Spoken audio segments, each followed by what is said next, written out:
You're listening to the ESO Network, your station for all things geek.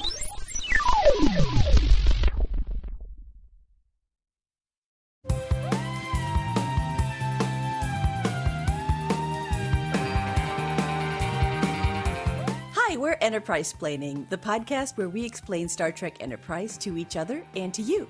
I'm Maria, and these are my co-hosts Bill. Hello. And Jamie. Hi.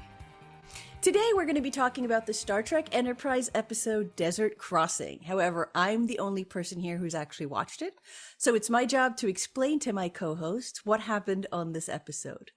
But before we get to that, let's first talk a little bit about last week's episode. Last week, Jamie told us about the episode Fallen Hero, and Bill and I were finally able to watch it. So, Bill, now that we've seen it, anything that you'd like to talk about or add to Jamie's thoughts from last week? Just a couple of thoughts. I didn't think it was that great of an episode, but however, I have to say that the Hawaiian shirt should just be Trip's regular day uniform. That should just be what he's wearing all the time. It so suited him. I also love the fact that Archer and T'Pol were trying to dog on him for wearing it, and he fucking owned it. Yeah, he didn't give a shit. He's like, do you have to be noticed to be seen? Like, he is. He's got that swag on. Just a lot of questions about what show Archer is in. What is the tone of this show? It reminds me in general of the idea of the mystery box, which is something that J.J. Abrams was a big advocate of, especially in Lost, which is you have to keep the audience guessing, and it's going to keep them coming back and guessing and guessing and guessing. And the problem with that is eventually it's diminishing returns, because eventually the mystery is never going to be as interesting as what you made it out to be. And I don't think the show has ever pulled off the mystery. Well, I think the episode with Renee Auberjonois had a good, like, I felt like that was a good mystery. I think that's the only time we've had a good mystery where also the outcome of the mystery was interesting. I agree. I just feel like with that episode, I don't want to go into that episode too much, but I just feel like that particular episode didn't push the mystery. It gave it away too quickly. Like, it was supposed to be about ghosts, and it was almost immediately not ghosts, you know? Like, we knew almost immediately that was not what was going on. But yes, I understand what you're saying. Bringing back the ghost thing, because the one guy, they saw his body and he was actually dead, but they had seen him alive. And then later, like, we saw they could, like, go through walls and stuff. So I do feel like it kept up the ghost thing for longer. But yet, with this episode, with the mystery, I kind of wonder, I feel like the episode would have worked just fine to not have it be a mystery. Like, she could have told them right away, and I still think the episode would have been pretty good. Yeah, I think that her initial refusal to tell him anything really didn't make a lot of sense. Like, at least because when they were like, okay, you have to come back because she's committed a crime and you need to bring her back. First of all, it was crazy that he was like, okay, we're going to turn around unless you tell me what's going on. That made no sense.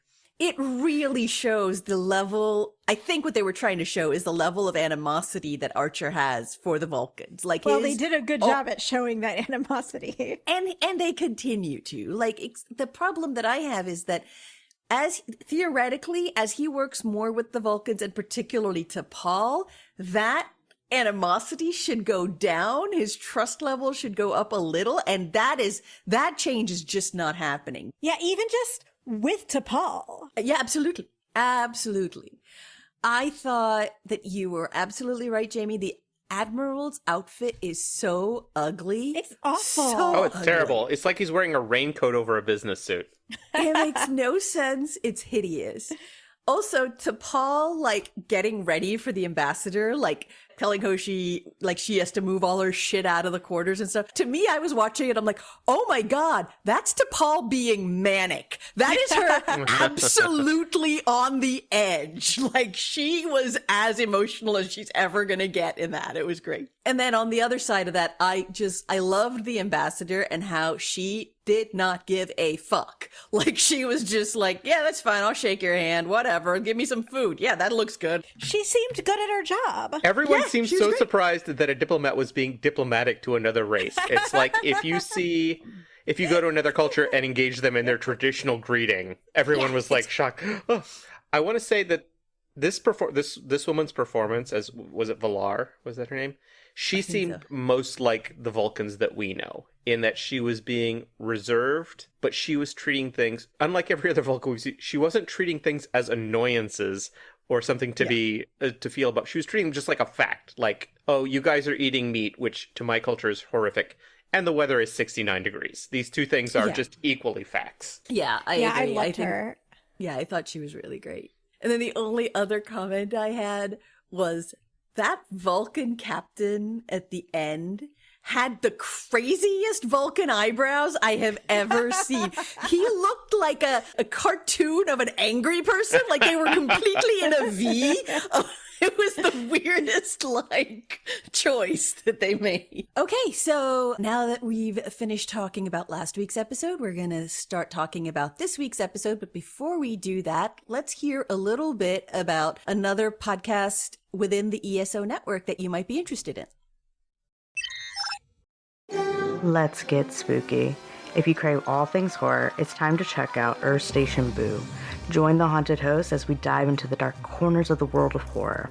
From iconic monsters, chilling movies, books, and shows, to spine-tingling nuance and the haunting history behind it all, we leave no gravestone unturned. So come, horrorholics, and join us wherever you listen to podcasts, because we know you're just dying to listen. Okay, computer, what episode will we be talking about this week?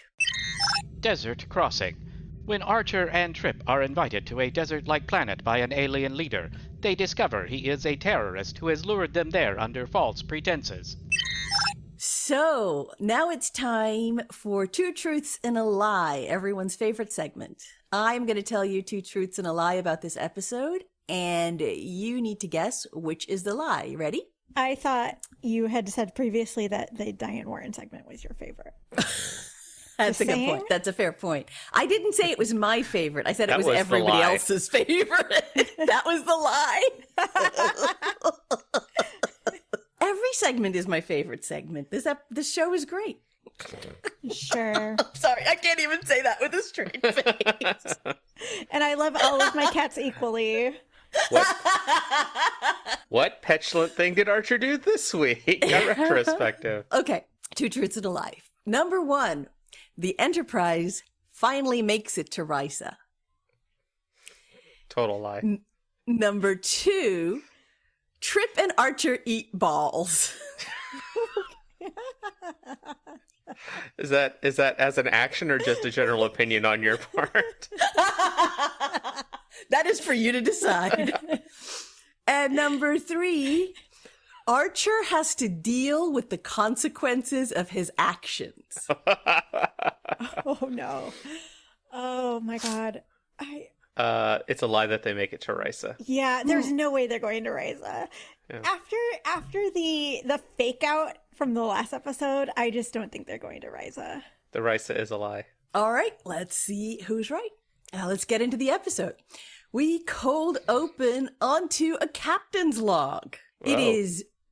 It's February 12th, 2152. So they're not using star dates yet, which I think we knew, but it jumped out to me. I didn't notice it in the past. So 2152. That's cool. Yeah. Archer is in his bedroom recording his personal log. And guess who else is there? It's Porthos in the cold open, no less. Archer's talking about how they're finally heading to Risa after their detour last episode. Archer is way more excited about going to Risa than he was in the last episode. He's talking about doing some reading, getting some diving in, but he gets interrupted by a comm from T'Pol. They've picked up a distress call a couple light years away. And Archer sighs, but tells her that yes, they should alter course to answer the distress call. It would be funny if just the next three seasons of the show, season. Every episode starts with them trying to go to Risa. The Trip has a different Hawaiian shirt in every episode. Every episode would be incredible. I would watch that show. Me too. So Archer looks disappointed, and he tells Porthos that his walk on the beach will have to wait. And Porthos, who sits up when Archer first starts talking to him, lays back down with very sad puppy eyes as Archer leaves the room. And theme song, which brings us to my actual favorite segment of the podcast, Jamie's Diane Warren update of the episode. Jamie, what you got? So last week, I talked about how Gwen Stefani recently released her new album, and it contained a Diane Warren song called All Your Fault. This week, Diane Warren posted a Instagram reel of a cell phone video of somebody recording Gwen Stefani on stage. And she told a whole story about working with Diane Warren on that song. So to start, she talked about how she was visiting Diane Warren's office. And I know I mentioned before that Diane Warren is a hoarder. She confirmed that. So the way she describes her office is having books, coffee, and cigarettes just paralyzed in time. Like basically that she just like sets something down and then that's where it lives forever. I think I figured out why she has opossums in her office. Yeah. And apparently and Diane Warren told her don't touch anything. Don't touch anything. There's a system. Yep, exactly. Gwen said that she was so scared to work with Diane Warren that she was biting her nails and she was so nervous about this. And Diane Warren told her, "I am the song whisperer. I will give you your song. It's what I do." Wow. The song whisperer. I love her. She's so crazy and fantastic. I love her. So she's on stage, she tells the story, and then the musicians start playing because she's going to sing the song. And Gwen Stefani grabs the mic and yells into it, "I love you, Diane Warren," and then starts playing the song. It's great. And it really goes to show you the respect and the pedestal that other musicians have Diane Warren on. The fact that Gwen Stefani, a veteran of pop music, is so nervous about working with Diane Warren. It really does tell you something. That's awesome.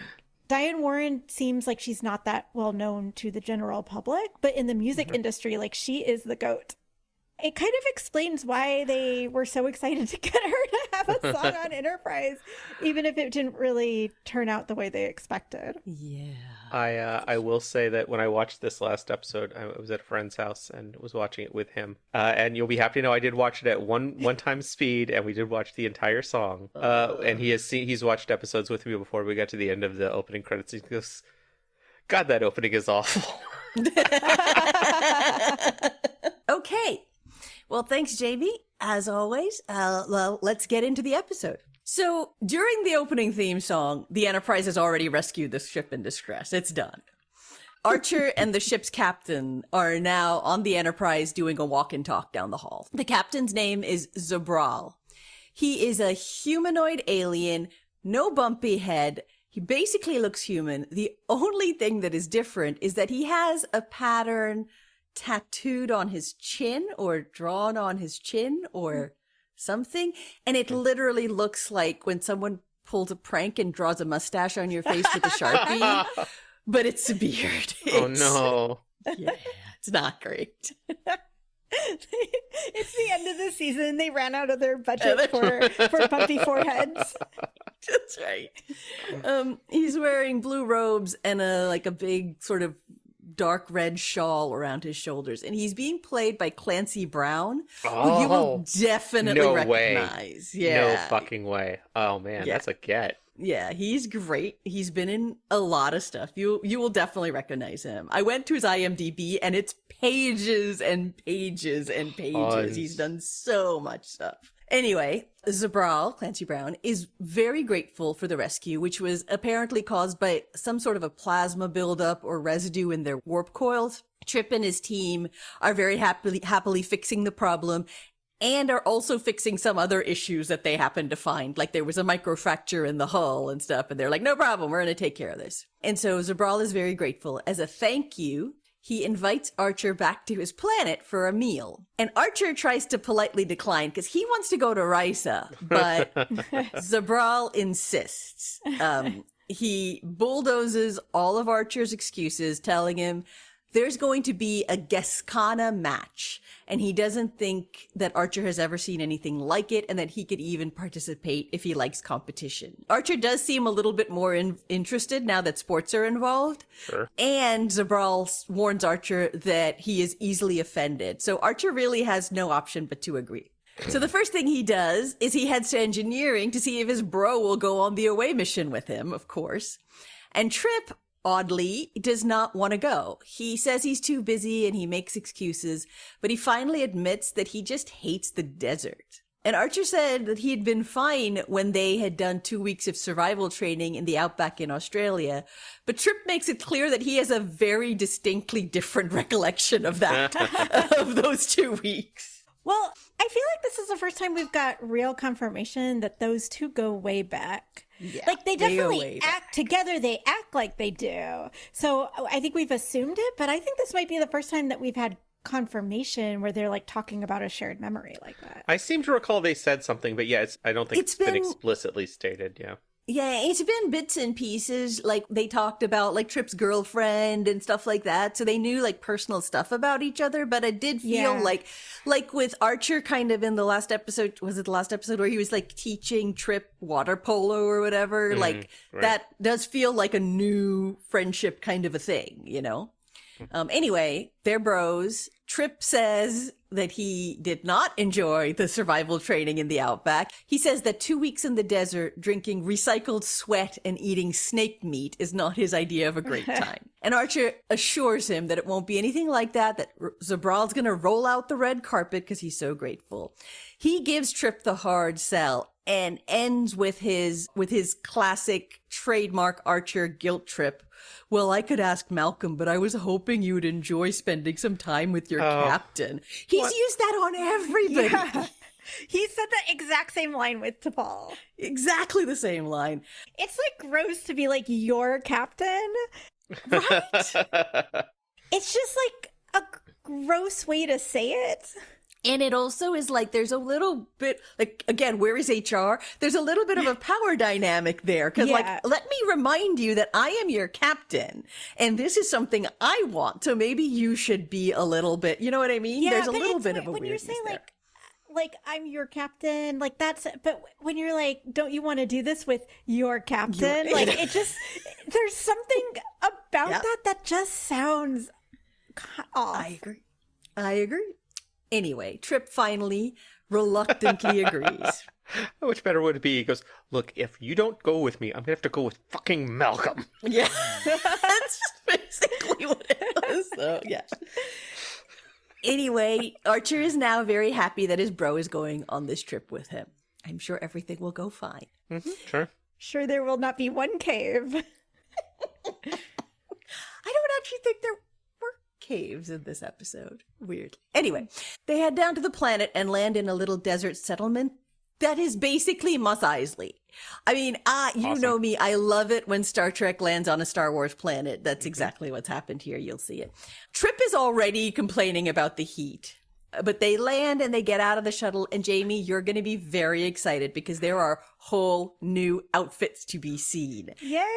They are now in desert gear. Are they like, well, wait, can I guess? Yeah, that's what I was going to be like. Are they in like deserty kind of like flowing robes and like head coverings?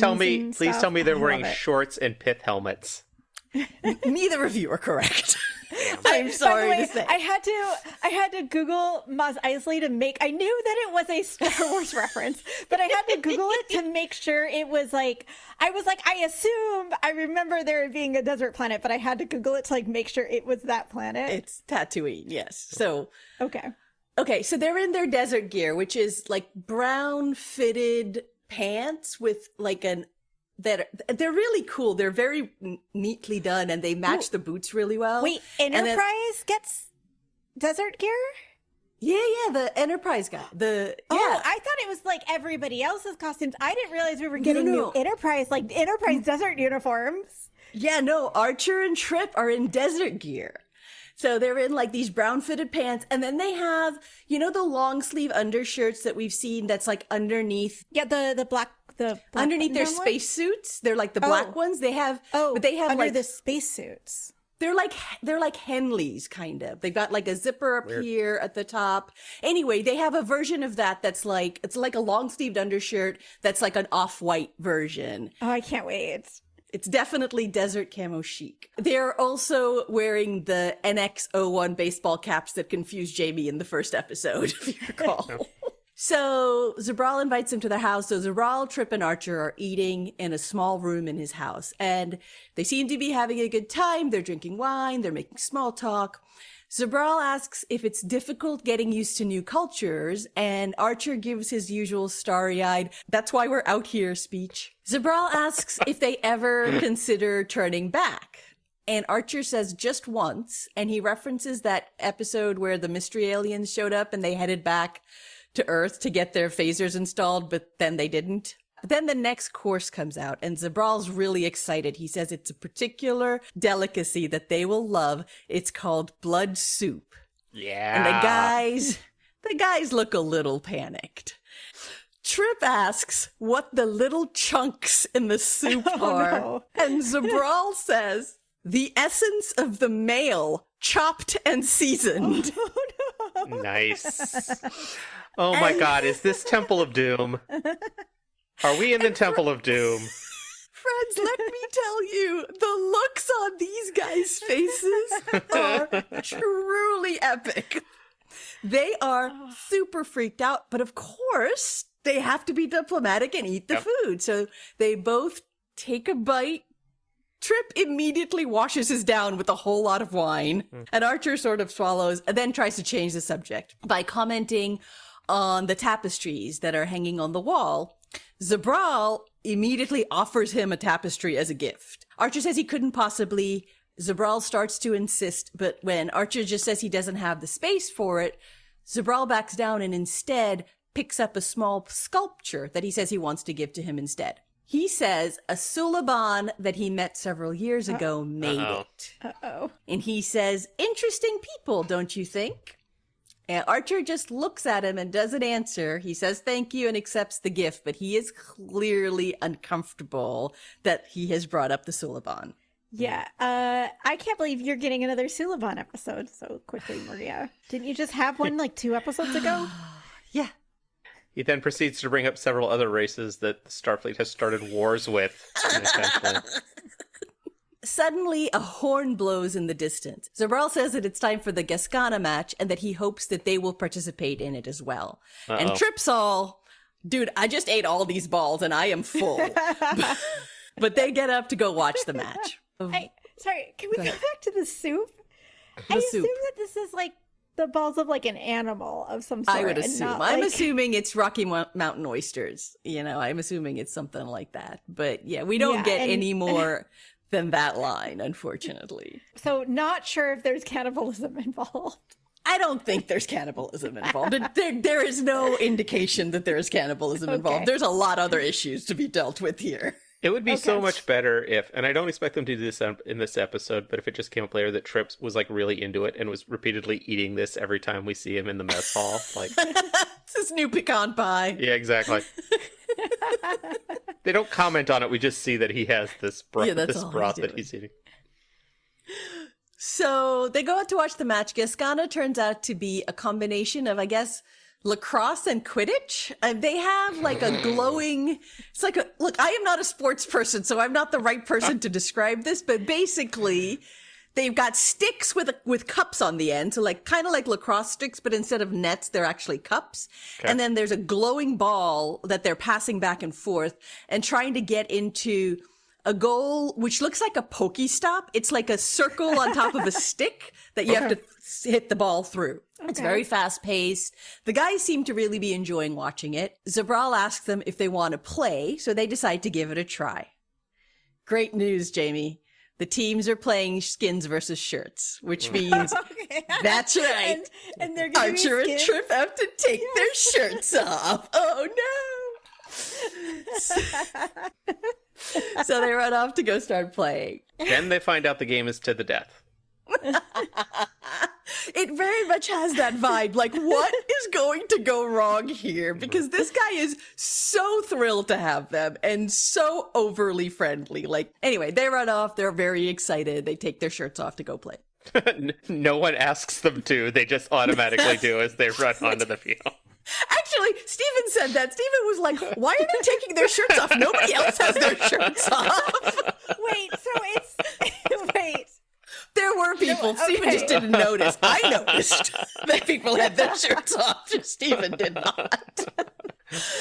Honest to God, Admiral, I thought we were playing Strip Castana. But it's like lacrosse, so it's like a little water polo-ish. Okay. So Archer's super into it. Anyway, back on the bridge of the Enterprise, T'Pol is sitting like a queen at the captain's chair, doing the pose, when they receive a hail from a city on the far side of the desert. They answer it to find a humanoid in a suit in an office. He seems to be the same race as Zabral in that he has a Sharpie beard on his chin. His name is Chancellor Trellit. He asks T'Pol why they had their people landing in that encampment, and T'Pol explains that they were invited by Zabral. Trellit asks why they are in contact with Zabral, and when T'Pol explains that they helped him and that he offered them hospitality, Trellit looks incredulous and says they will most likely never see their crew members again. Yeah, here's the thing. This Zabral guy, we don't really know anything about him other than he was on the ship that broke down. He's not like the head of this community or this planet. And it seems strange that I could see them taking his invitation, but then you would think that they would contact the people in charge to let them know they're coming, because otherwise it could look suspicious. Yeah, if some like random alien comes and lands, like you are 100% on the right track. It seems like you would want to talk to the people who are in charge first, and just to at the very least just let them know you're on your way and like why you're there. Call air traffic control, something. Like, they should know. Anyway, back on the planet, great news. Trip and Archer running around without shirts on. In slow motion, no less. All right. Oh my God. They are sweaty because this game is very hard work. At one point, Trip does a flip. Well, Trip's stuntman does a flip in midair over another player. But he does fall hard. So, they're getting beat up, but they're holding their own. I feel like you can really feel the writers that came from Melrose Place and Baywatch. Yeah, it is very Baywatch. I think I have a note about how it's very Baywatch later. But yes, they're holding their own. There's a lot of sand and sweating and running around and banging into other men. Archer almost makes a goal, but Zabral intercepts it. And then the inning or quarter or half or whatever it is ends. And Archer and Trip are commiserating on how close that last goal was when T'Pol comes in. Oh my God, sorry. I'm so excited to see this episode now. Like, it's giving Top Gun. A little bit. Yeah, I could see that. At least the scene for sure. So Archer excuses himself and goes off to talk to T'Pol, who explains what the Chancellor told her. According to Trellit, Zabral and his men are terrorists, responsible for numerous attacks on civilian targets in the city. Archer is really dubious that his new bros are terrorists, but to his credit, he agrees with T'Pol and says they should return to the ship until they can figure out what's going on. Also, wait, we're getting another terrorist plot? Also somehow related to Suliban? This is so confusing. Also that I'm fucking doing. Oh, I was mad. At this point, I was like, damn it, it's another terrorist thing. But also, like, regardless of their reasons for being, if they're actually, like, terrorists or if they're, like, I don't know, freedom fighters, like, we don't know what's going on yet. But regardless, it turns out people can just be fun to hang around when you're just like hanging out and playing games. Like it doesn't mean that they're not bad. Like they could be really horrible people. Yeah. Like it's a real, like, doesn't matter if they're fun. They could still be evil. Archer goes back to Trip and Zabral and makes an excuse about there being a problem with the engines, that both he and Trip are needed back on the ship. Trip seems kind of dubious at first, but he catches on really quickly that something is up. And they thank Zabral, who's like, why can't somebody else figure this out? Why do they need the captain and the chief engineer to figure out your little issue with the engines?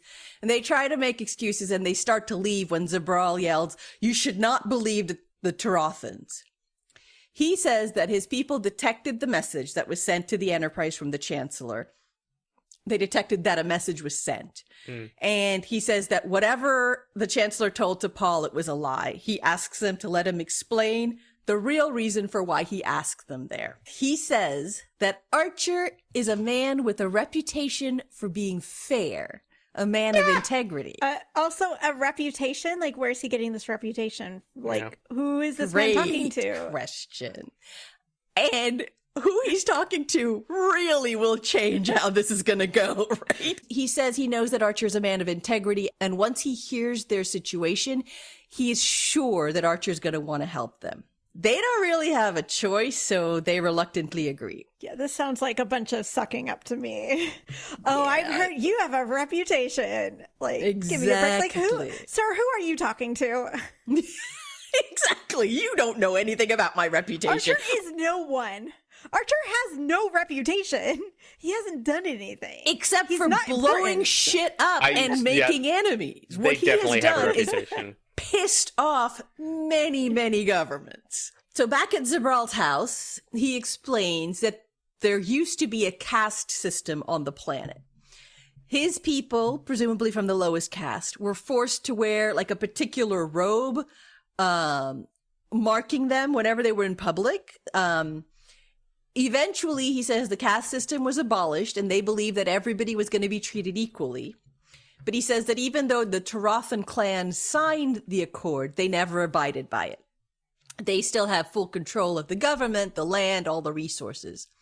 Zabral says his people spent a decade protesting and appealing to the courts, but finally realized there was only one way to get their attention.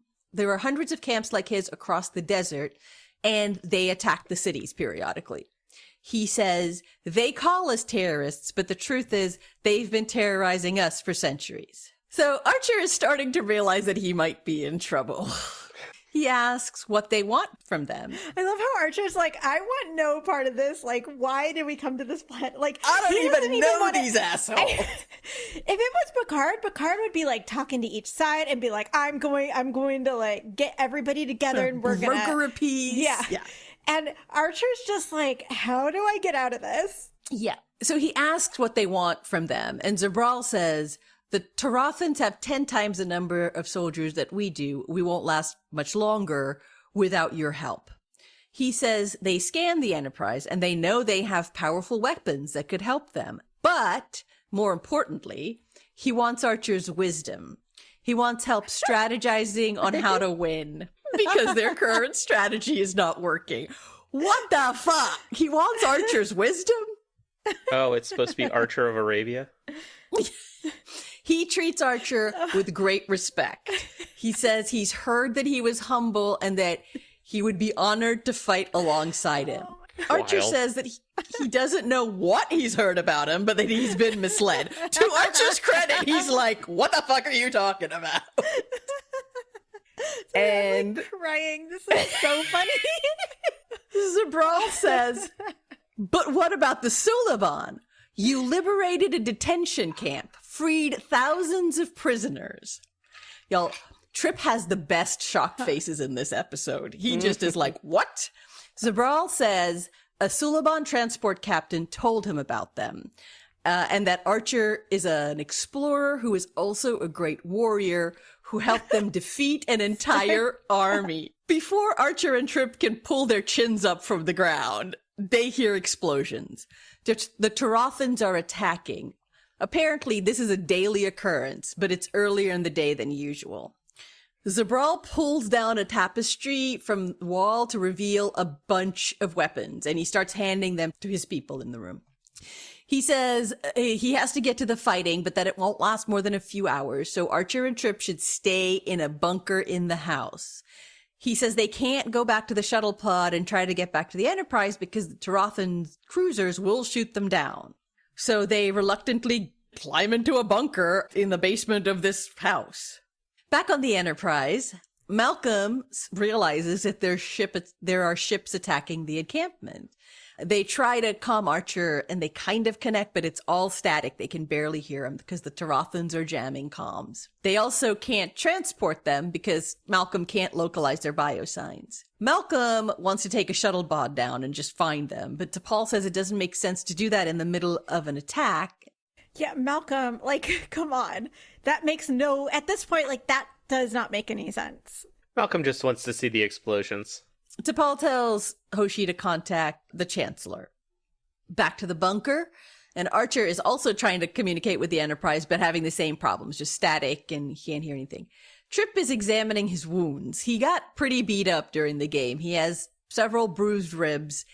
Also, shit's still exploding everywhere, and some of these explosions are close enough to shake the house and, like, send debris cascading down into the bunker onto their heads. And Trip asks Archer if the Great Warrior has any thoughts on how they're going to get out of this situation. Nice. Archer sighs and doesn't answer, but he just sort of looks ironically at him. Trip says that he's worried that Archer is actually thinking of helping Zabral's people. Archer has another, wouldn't it be nice if we had a Prime Directive moment? Yeah, I was just going to say, why is there not a Prime Directive yet? Like, they need to invent this. Mm-hmm. Because it would be very clear to just stay, like, there's a reason why it's just, like, stay out of it. Like, it sounds like this is a really complex situation involving a lot of different social issues, and there may not even be, like, a good guy and a bad guy, and you know what? Just get out. Just get out. Yes. Because they don't know enough to start messing with it unless they want to, like, stay for a very long time and learn about every side. And these types of things are just not the things that you can just come in and immediately see one side is better and fix everything and then This leave. is walking into trying to figure out peace in the Middle East. In fact, I'm pretty sure it's a metaphor for that. Yeah, that's what it sounds like. I'm sure that they're going to handle it with complete toys. Yeah. So Archer says if they hadn't helped the Suliban, they wouldn't be in this situation. Sorry, is he regretting helping the Suliban? He is feeling the consequences of his actions. Shit's still exploding, you guys. Trip tells Archer that they were lured there under false pretenses and they need to walk away. Zabral wants help fighting a war, which is a very different situation from helping break out a few innocent Suliban. Archer seems to agree, but they also have no idea how they're going to get out of there past Zabral. And then there's a huge explosion. The lights in the bunker go out for a minute and a bunch of debris falls in and it knocks Archer over and they realize they cannot stay there. So they get out of the house, they come out into the encampment and dude, shit is on fire. The encampment is just in flames. And there's just like bombs and explosions everywhere. They decide they're going to take their chances in the desert, even though Trip hates the desert. God, they really should have gone to Ryza. They really should have gone to Ryza. Porthos is up there going, I told you. So they rush to the shuttle pods. They grab some supplies. They do get water and their phasers, and they leave. Back on the Enterprise, T'Pol is arguing with the Chancellor. She wants him to stop the assault. He wants to know why Trip and Archer aren't back because she said that they would be by now. T'Pol wants to send down a search party, but the Chancellor says he isn't going to let her send any more people down to join Zabral.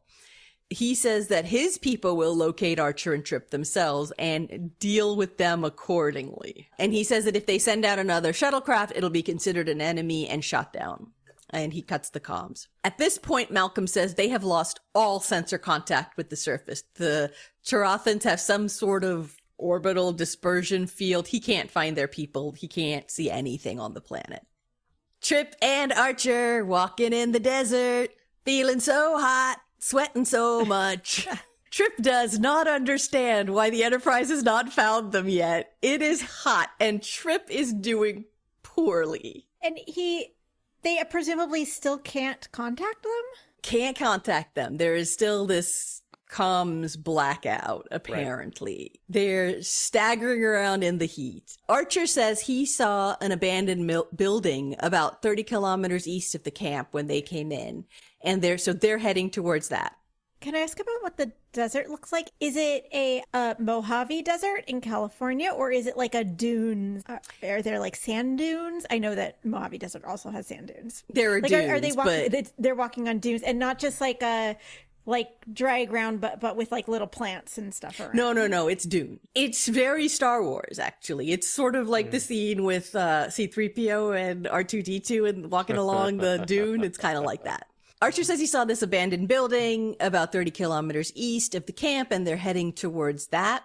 Trip wants to wait to walk at night. He was like, isn't that what our survival training told us? But there's literally no shelter. Like there is nowhere for them to wait it out. And Archer says they have to keep going. And Trip is just begging for a break. He is done. So they stop to drink some water. They have these like black and silver, they're like bladders with straps. They must be Starfleet issue, whatever. At this point, I don't know where they think they're walking to, so it does make sense to stop, because it's not like they don't know where the next town is. Well, they're trying to get to this abandoned building that Archer saw that's about 30 kilometers east of the camp, but it's quite far. Obviously, 30 kilometers. Yeah, and so they have walking on dunes is very difficult. That is slow going. Yes. So they're drinking a little bit of water. Trip's water thing seems to have less than Archer. He's drinking a lot. And suddenly he hears something. He hears a ship. He thinks it might be the shuttle pod, but Archer says it's something a lot bigger. And then they start to get up and walk a little bit faster. And we get a cut to the sky where we see this large cruiser coming straight towards the screen over the sand. And it passes. And then a few seconds later, Trip and Archer's heads pop out from under the sand. They buried themselves to hide. They did this very fast. Like they're gophers. It wasn't even like there was a commercial break. I checked. Like maybe there was a commercial. No, it just was immediate. So Trip and Archer lying in the desert, still so hot. Now also sandy. I'm sorry. This episode just made me feel like doing slam poetry. I don't know why. So back on the Enterprise, Malcolm and T'Pol are trying to figure out how to get down to the planet, but none of Malcolm's ideas will work because the Tarathans will detect them. He goes off to keep working on it. They're standing around the big strategy table, and Hoshi is there, and she asks T'Pol, why Montana? She wants to know why the Vulcans chose to land in Bozeman, Montana when they made first contact. Oh. And T'Pol says that since warp drive originated there, it made sense to them. And Hoshi asks if they were worried that they might have made other countries nervous by landing in the U.S. versus somewhere else. Yeah, I'm sure that's always something to consider. Right. She posits that they might have run into similar problems as they were in now, because like they were invited to dinner and now they're being accused of taking sides in a war. Yeah, this seems like something that would happen all the time. Like, very easily. It seems like a lot of planets have moved towards, like, now there's like one government for the planet, or maybe two factions. Right. But especially planets that are early in their warp technology would have like hundreds of countries and little itty bitty wars going on all the time, and different allegiances and political things. Like it seems like this would be an issue on every planet actually, but I know in Utopia world, after people get warp drive, suddenly everybody gets along for some reason. Yeah, I think that's what it is. I think the idea is once you realize that there are others out there and you band together as a planet. I have my doubts that that's how that actually works, but okay. Yeah, unlikely, but I love the idea of it. I'll take it at face value. Yeah, I'll take it at face value for Star Trek. Yeah, but go Gene. Like, that's what Gene wanted. I would love to believe that would be true. I just don't. So T'Pol goes into sexy professor mode. She's got her hands behind her back. She's pacing. She says that contact with other species inherently has risk, and that the Vulcans have strict protocols for how to interact with other species. Has she shared any of those protocols with Archer? No, they held those back. She says, eventually, Captain Archer will have to create some directives of his own. Again. You guys, I hate it so much. Like, fucking invent the Prime Directive already. I am so tired of this bullshit. Yeah, instead of all this, gosh, somebody needs to come up with some sort of directive, which is not really even the way that you would say it. Nobody says that. Yeah, Or nobody rules. says directive. Like, yeah, you wouldn't use directive in that manner, but it just feels like the writers think we're stupid and won't understand what they're talking about if they don't use the word directive. I think that's true. I think you are right. Back in the desert, still so hot. Trip is struggling. He falls over. Archer tries to pull him up, but Trip is still is delirious at this point. He asks where they're going. He says he's freezing cold, and Archer realizes he has heat stroke. He tells Trip to take some water, but Trip's flask is empty, so Archer offers him his water. And Trip refuses at first, but eventually he drinks it after Archer orders him and threatens violence. He finally drinks it. And they attempt to drag themselves onward. Back on the Enterprise, Hoshi says that Zabral's ship is approaching, and he's hailing them. He tells them to open the launch doors, and T'Pol asks if Archer and Trip are with him, and he says no, but he'll explain once he's on board. He says they have 30 seconds before he's detected by the Tarathans. And T'Pol is hesitant, but eventually does let him on board. At which point, Malcolm and T'Pol explain to Zabral how entirely misinformed he was. That there were only 89 Suliban that Archer rescued, not thousands, and that they didn't defeat an army. They defeated a handful of soldiers who really weren't very good at their jobs. They also explain that contrary to whatever legend Zabral has been told, Archer is not an expert at desert tactics. Malcolm says he's the tactical officer on the ship, and he doesn't know anything about desert warfare, which, I mean, maybe not the thing you want to admit to the acting captain right there, but okay. Zabral is very disappointed, and he feels like he's put in all this time and effort for nothing. They ask him how he managed to get his ship to them without being detected, and he said there's a narrow path outside the orbital sensors that only opens every 46 minutes and only stays open for about a minute. Malcolm asks him for all the details because he wants to take a shuttle down, and Zabral says it's a very difficult path. It took him years to figure it out. So T'Pol asks if Zabral can shuttle them down, but he says he doesn't have time. He's got to get back to his war. Malcolm gets real mad. He says he owes it to them and that he got him into that situation. And Zabral loses it. He gets all up in Malcolm's face and like screams about how it isn't his responsibility. And Malcolm turns his face away and backs down. I mean, wow. It helps that Clancy Brown is like 1.5 feet taller than... Clancy Brown is a very intimidating man. He's a huge, very intimidating man. So Malcolm kind of backs down. T'Pol, however, is having none of this. She says that the Tarathans believe that the Enterprise have joined Zabral's cause and that if Archer and Trip are caught, they'll be treated as members of Zabral's clan and become victims of the very oppression that Zabral's people have been fighting for all this time. Trip and Archer trudging through the desert. Still so hot. So I have a question. Yes. Are they shown having a compass or using a tricorder or something to determine the direction? Or are they just dead reckoning to a building Archer thought he saw as they were coming down in a shuttlecraft? There is a scene where they talk about which way is east, which I was also curious about. Like, how is it all the so same just not dealt with. but Okay, not dealt with, that's fine. I feel like maybe they had something, but they don't have a lot. Okay. I think they're basically like, it's east, we're going to go east. They're questioning their choices, but they find the building.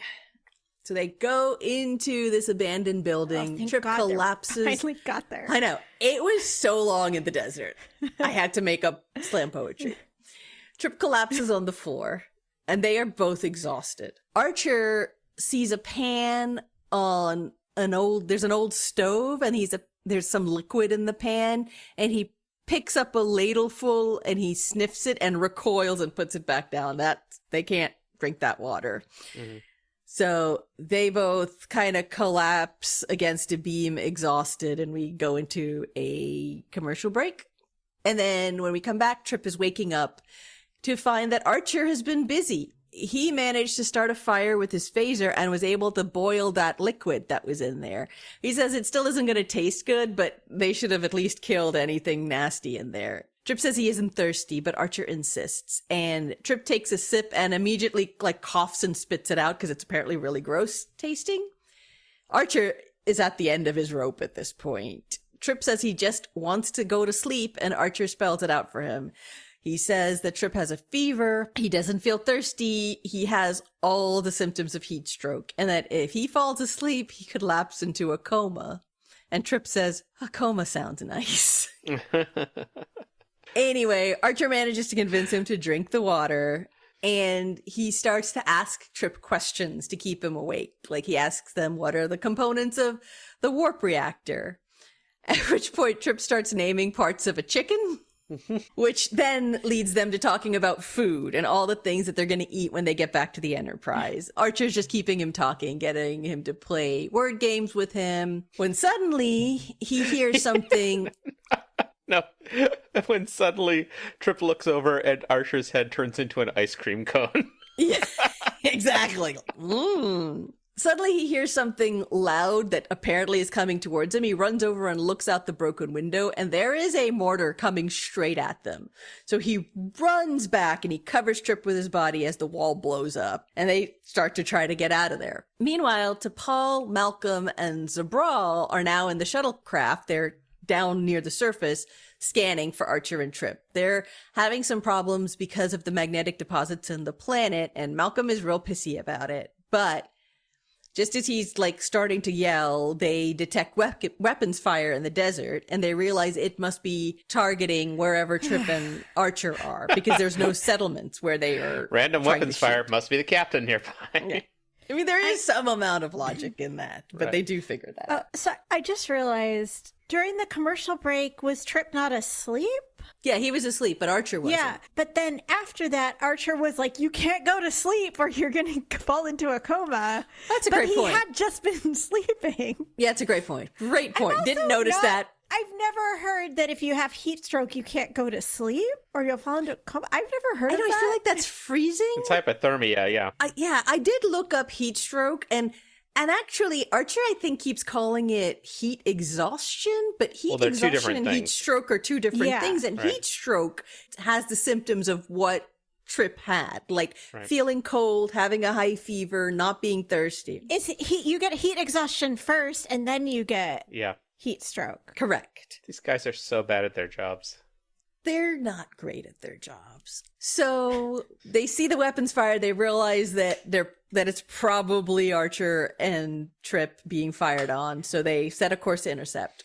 Archer and Trip have come out of the building. They're kind of dragging themselves out into the desert. They're not in a good state, obviously. But the shuttlecraft shows up. They shoot at the source of the bombing, so they stop the bombing. And then they head for Trip and Archer. And at first, Archer thinks they're being captured, like he has his phaser out and whatever, but then he realizes it's their shuttlecraft and he relaxes. They set down, they get him in.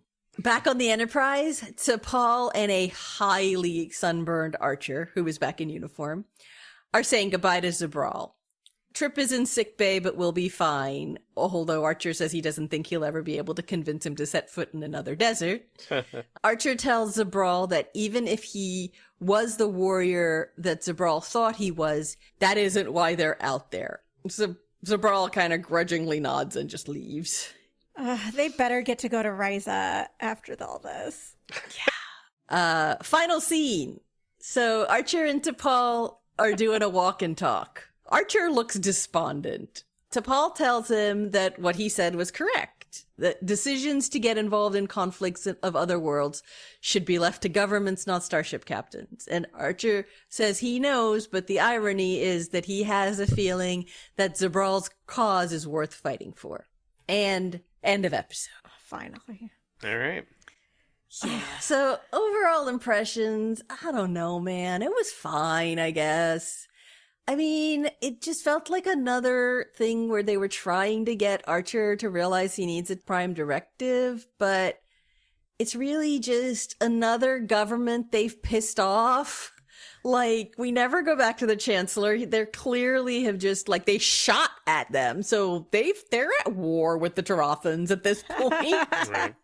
And he hasn't really helped the situation. And in spite of everything, it still doesn't feel like Archer really gets the need for the Prime Directive. I feel like it goes even beyond having a Prime Directive, having any protocols at all for when you're going to visit an alien culture and you're doing a first contact. Basic first contact and diplomatic protocols. Absolutely. Like, don't just, oh, we found some random alien guy, we're going to go visit his house or whatever, when you haven't even told the people who run the planet that you're just like giving them a heads up that you're on your way. This literally, I've made this joke before, but this literally feels like they're on a gap year. Like they're literally just going to a country that they know nothing about, but they know that it has a good backpacking trail support, and then they end up in a hostile situation where they're tied up in the bottom of a basement. I don't know what this show is trying to do at this point, because like DS9 did Morally Messy very well. And Voyager certainly dealt with this concept of... DS9 would have done something like this, done it so well. Agree. But DS9 developed this over many, many episodes, and it's like, this show is not... Yeah. And it would have had so much nuance. This show has the experience of those shows, but it can't... But doesn't use it. Yeah. It also, to what you were saying, Bill, it also felt like this episode didn't really know what it wanted to be. Like, it was kind of funny, it was political, it was sort of sexy, it was weird, right? It was a little bit all over the place, and like the tone of it just didn't really make a lot of sense. And then on top of all of that, it still managed to kind of be boring. It was weird. You get the worst episodes, Maria. I get the worst episodes, you guys. I think that this show was just, again, we've talked about the genesis of this show. It just feels like that nobody wanted to do this show, and it was more or less forced on them, and so they decided, well, let's just wing it, which is the premise of... Right. Is that the motto of the Enterprise in Latin? Let's just wing it? Yeah. Fuck it, we're doing it live. Fuck it, we're doing it live. There's like some cameramen who came over from Baywatch who are like, hey, we're really good at like people running around sweaty in slow motion. Exactly. So can we just like put a scene like that in? Yep. If this show was Star Trek Baywatch, it would be so much more fun, at least. If this show was 20% stupider, it would be a better show to watch. That's right. Because you expect it to be smarter. It's very frustrating that it's not. Yeah, if they just leaned into that. Yeah. I agree. Which would have had the episode on Risa instead. Right. 2 truths and a lie outcome. The Enterprise, once again, has not made it to Risa. I assume they're going to keep trying. We'll see. Porthos good boy scale. How good of a boy was Porthos in this episode? He was in the very opening scene, and he was such a good boy. He was all like... eager, and his ears were perky when Archer was talking about going to Risa, and he flumped down all disappointed when Archer told him he had to wait. I hope he has a fun time on Risa. I hope we get to see that. This might just be me. It always surprises me every time I see Porthos that he isn't wearing a collar. And I know there's no point in him wearing a collar. He's the only dog on the starship. He's not going to get lost. Everybody knows who he belongs to. I found this dog. There's an Enterprise next door, like dog unleashed, walking around. But I still expect him. Taken him to check for a chip yet. I must admit, I always expect him to have a collar on it, and I always expect him to have the delta hanging off of the collar. But that's just me. That would be so cute. Yes.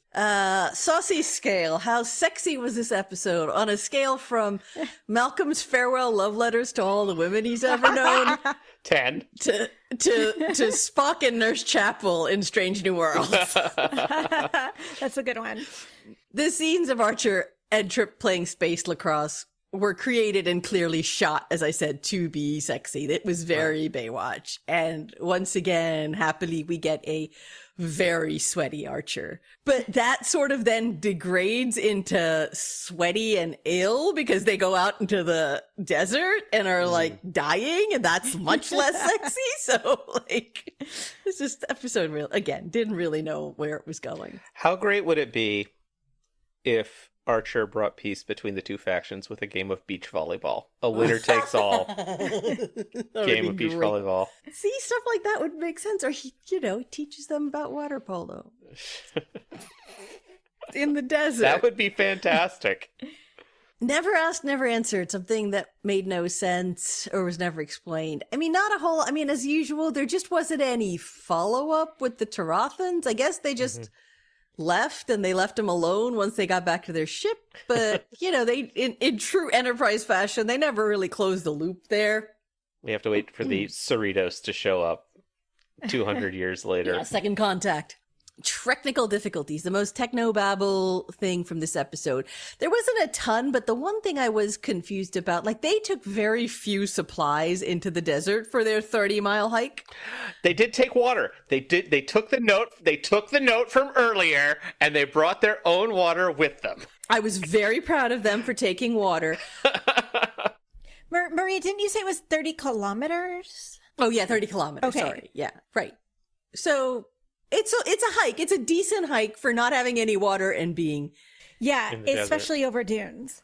Yeah, and so they had early in the episode when they were talking about their survival training, he talked about drinking recycled sweat, and I was like, well, that seems like some sort of technology that you should have, like a coat or something that's going to collect your they sweat. should have brout with them when going down to this That's planet.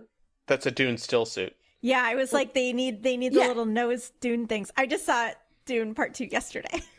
Yeah, exactly. And so, but we never got that. What the Phlox? The creepiest thing that Phlox said in this episode. Man, I don't even know if Phlox was in this episode. I don't think he was. Yeah. He might have been, but he wasn't very memorable.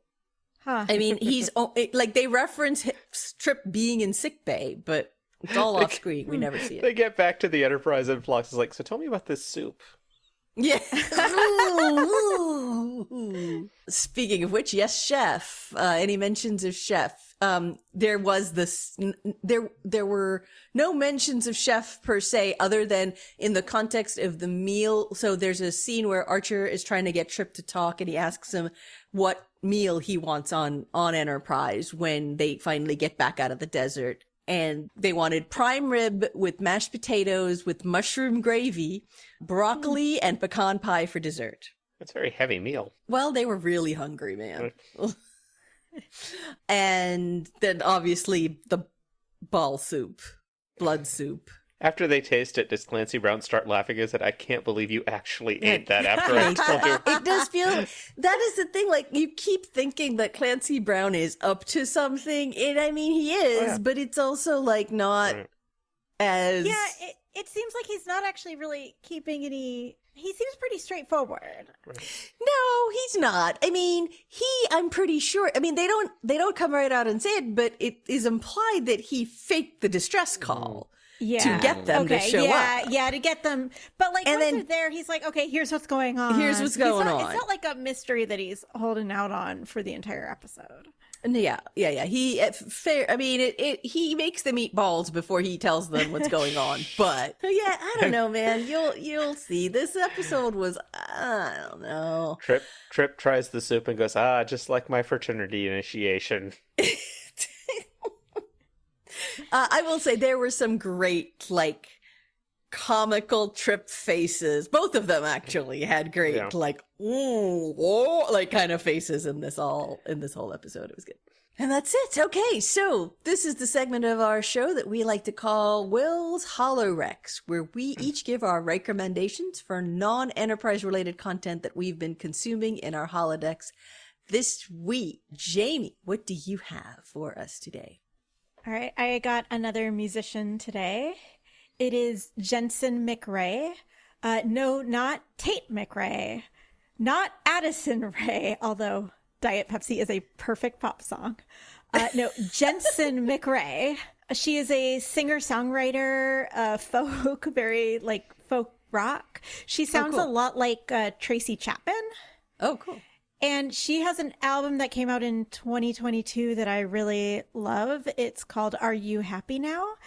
If you're going to listen to one song by hers, my personal favorite is a song called Wolves. She also has a song called Massachusetts that just came out, presumably for like a forthcoming album. And it's also really good. So yeah, Wolves, Massachusetts, very good songs. And this doesn't really have anything to do with her music, but she wears glasses, which is just kind of unusual for like a female. Like, how often do you see a female musician wearing glasses? Like the cover of her not album. since Lisa Loeb. That's exactly the reference I was about to make. Thank you very much. That's the only person I could think of. She's wearing glasses on her album cover. Yeah, so Nice. I love to see it as a fellow glasses wearer. I see all three of us being fellow glasses wearers. So she's a like bespectacled queen. Bespectacled queen. Bespectacled would mean she has dots all over her.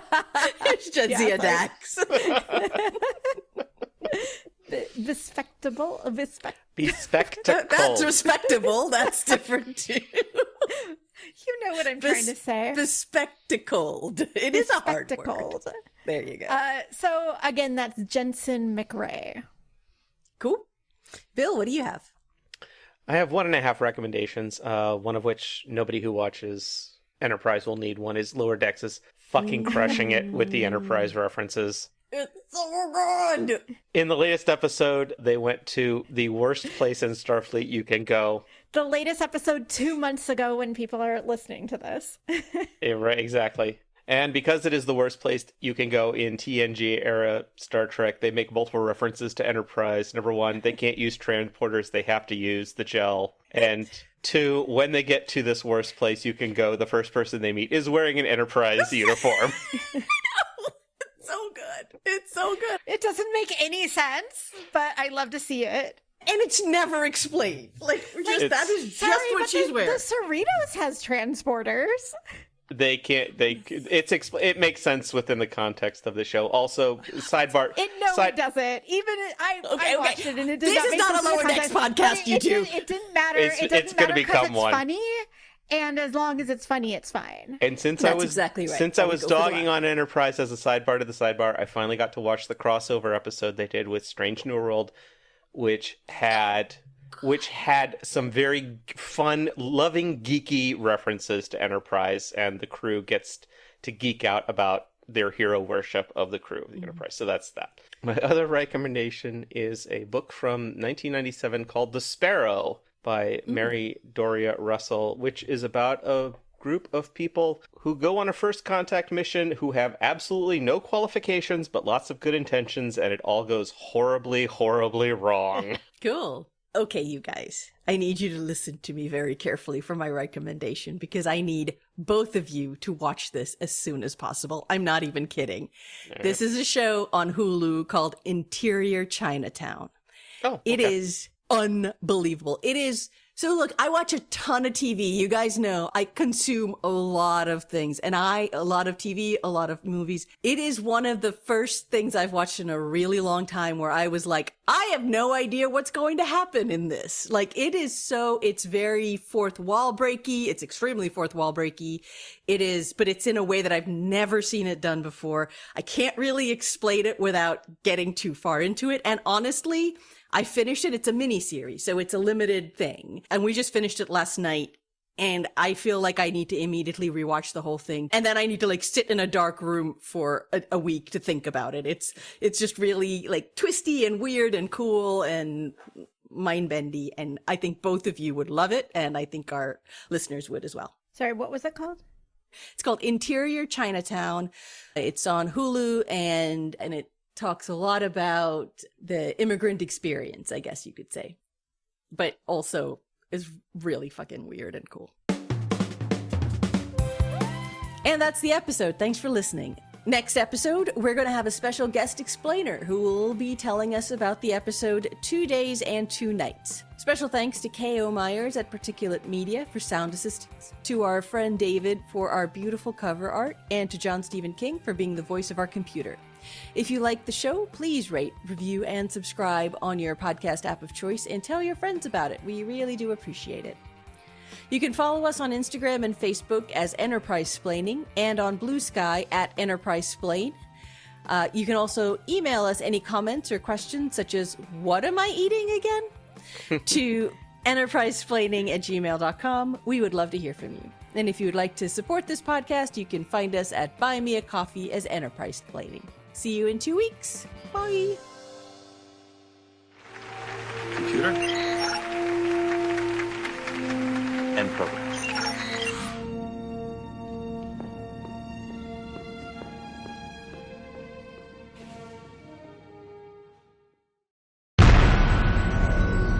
This has been a broadcast of the ESO Network.